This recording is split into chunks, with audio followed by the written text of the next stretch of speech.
देखिए हम लोग सी के फर्स्ट चैप्टर पर आते हैं। इसमें देखिए क्या है, इंक्रीजमेंट और डिक्रीजमेंट को समझना है। ये देखो, अगर आई के बाद प्लस प्लस किया तो उसको पोस्ट इंक्रीमेंट कहते हैं और इसको प्री इंक्रीमेंट कहते हैं। दोनों का काम इंक्रीमेंट है। और अगर आई प्लस प्लस किया तो आपको पता है डिफ़ॉल्ट इंक्रीजमेंट 1 होता है, अगर माइनस माइनस किया तो डिक्रीजमेंट 1 होगा।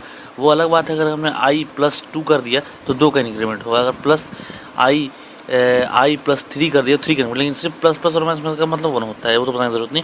खैर, प्री और पोस्ट पर आते हैं। प्री और पोस्ट के नाम से क्लियर है, ये पोस्ट होगा ये प्री होगा, यानी पहले होगा, जाहिर सी बात है ये इम्प्लीमेंट बाद में होगा। जैसे बात नाम से क्लियर है, पोस्ट यानी बाद में इम्प्लीमेंट होगा और ये प्री हो जाएगा, पहले इम्प्लीमेंट हो जाएगा। मतलब क्या इसका देखिए अभी क्लियर हो जाएगा। तो खैर इंक्रीमेंट पहले ध्यान रखिए, हम सब इंटीजर होता है, 2 3 कुछ भी होगा, लेकिन फ्रैक्शन नहीं होगा। बहरहाल, तो पोस्ट वाले में आपको इंक्रीमेंट वैल्यू दिखता नहीं है। समटाइम इंक्रीजमेंट जो हुआ है, इंक्रीज या डिक्रीज वैल्यू है, वो विजिबल नहीं होगा।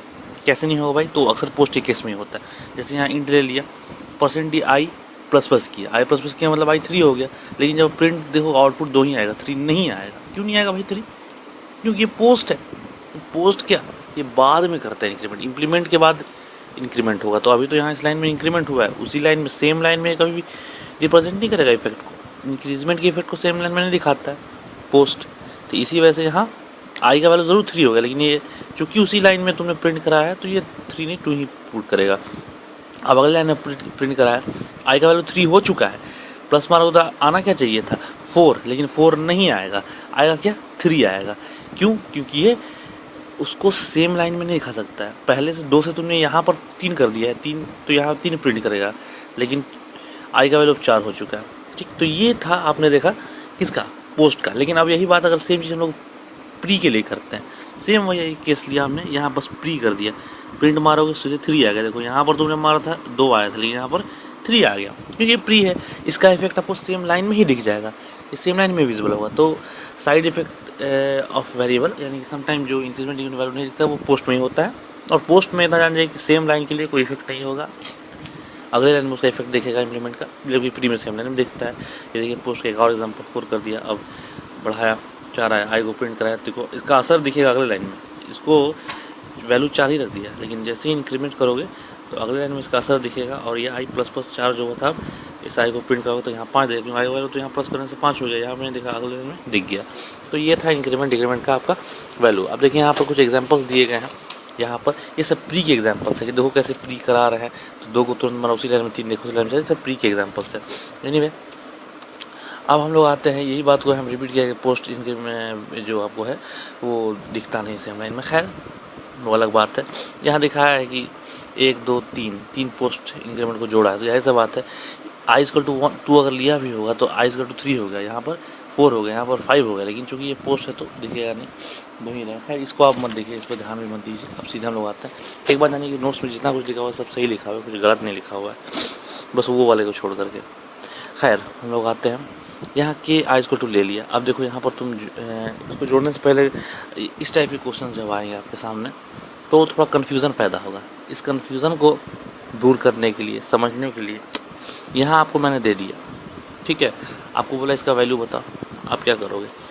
आप इसका वैल्यू कैलकुलेट करोगे। तो यही सा बात है, आई प्लस प्लस करोगे तो ये 3 हो गया, यहाँ पर 4 हो गया, फिर 5 आ गया, लेकिन 5 से मतलब नहीं। हम लोग आई ये 2 हुआ, ये 2 हुआ, ये 2, क्योंकि उसी लाइन में फिर देखना जब 2 2 2 सब है तो टोटल आई का वैल्यू क्या आएगा 6, सिके का वैल्यू 6 आ जाएगा, लेकिन आई का वैल्यू तो 5 हो गया, तो आई 5 होगा कि 6 हो जाएगा। अगर कोई पूछे इंटरव्यूअर तो बताइए के का वैल्यू कितना आएगा, तो फट से बोलिएगा 6 आएगा, आगे 5। लेकिन यहाँ तो सॉल्व हो गया क्योंकि आसान क्वेश्चन था। अब जो इसके अच्छे क्वेश्चन आएंगे, मुश्किल क्वेश्चन आएंगे, उनको करने से पहले मैं कुछ लॉ नियमों को बता देना चाहूँगा, तभी आप क्लियर हो पाइएगा, वरना आप फंस जाइएगा। तो पहला लॉ बड़े अच्छे से याद रखिएगा, हालांकि बहुत दूर में, अभी बहुत लंबा सफ़र तय करने के बाद आपको इस लॉ का इस्तेमाल पड़ेगा, लेकिन मैं अभी बताता हूँ। किसी भी ऑपरेशन में, कंबाइंड ऑपरेशन में, अगर आपको इंक्रीमेंट और डिक्रीमेंट दिखे तो पहले इंक्रीमेंट को अटेम्प्ट लेना है, फिर डिक्रीमेंट को, उसके बाद नंबर आता है समेशन का, उसके बाद मल्टीप्लिकेशन का, उसके बाद डिवीजन का, उसके बाद सब्सट्रैक्शन का। ये ऑर्डर याद रखिएगा, पहले इंक्रीमेंट डिक्रीमेंट, पहले increment then decrement then summation then multiplication then ये। तो ये हमेशा याद रखिएगा, आगे आपको ज़रूरत पड़ेगा। और अब दूसरा इंपॉर्टेंट लॉ, वो क्या करता है कि जब भी आपको सी की दुनिया में अर्थमेटिक ऑपरेशंस दिखें तो आप लेफ़्ट टू राइट यानी इधर से करिएगा। और इंक्रीमेंट डिक्रीमेंट देखें तो आपको इंक्रीमेंट कैसे करना है, जैसे आपको इंक्रीमेंट यहाँ से दिखाएगा तो इंक्रीमेंट राइट साइड से करना है, इधर से नहीं, इधर से करना है, राइट टू लेफ्ट। याद रखिए कि दोनों लॉ को गांठ मार लीजिए। तो ये तो हो गया अर्थमेटिक और इंक्रीमेंट, दो डिक्रीमेंट दोनों को मिला करके लॉ। अब आते हैं इंक्रीमेंट डिक्रीमेंट के इसके अपने खुद के लॉ को देखते हैं, इसका क्या क्या लॉ।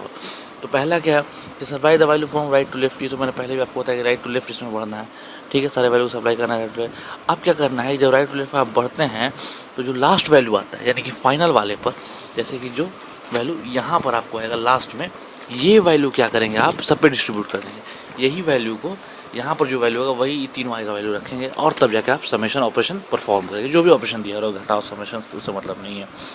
तीसरी बात जो सिर्फ पोस्ट वालों के लिए है कि give the increment at final time on the last value of the post operation and available. तो मैं तीनों को वन बाई वन एक्सप्लेन करता हूँ आपको।